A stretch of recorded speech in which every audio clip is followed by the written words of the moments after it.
大家看到的这个是我们采用的以稻壳为主做的简易无土栽培模式。现在种的是番茄，然后呢，这个种植袋呢是代替了成本比较高的种植槽。有很多朋友提出质疑啊，就说这个种植袋本身就是薄薄的一层塑料制品，然后呢，它又和空气充分的在接触，所以说你这个种植袋里面的温度基本上和空气温度差不多。然后呢，根基环境呢，在这种环境当中去生长的话，忽高忽低，会影响根系的生长。所以说呢，这种种植袋来栽培作物的时候呢，会造成这个作物根系弱。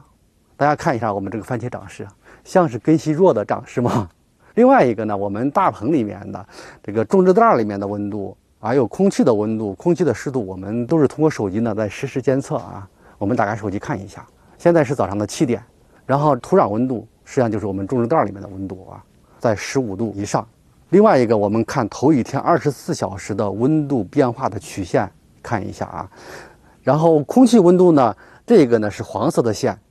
然后呢，这个土壤温度，也就是我们种植袋里面的根基温度呢，那个是紫色的线。你看一下，无论你这个空气温度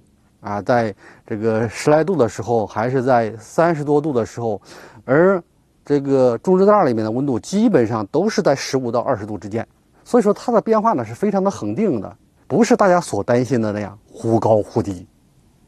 欢迎来到傅老师团队简易无土栽培基地，我是柴哥。通过我们棚室里面的检测设备大家不用再担心了吧？这个本身呢，我们采用的是有机基质栽培，这个有机物呢本身就不具有超强的导热性能。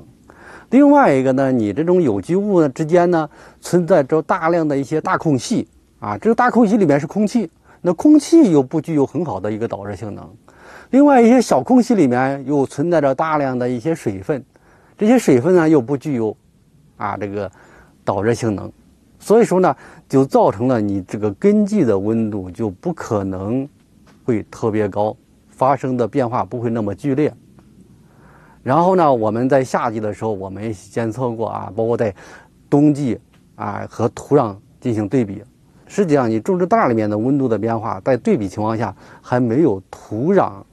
10公分位置那个温度的变化剧烈呢。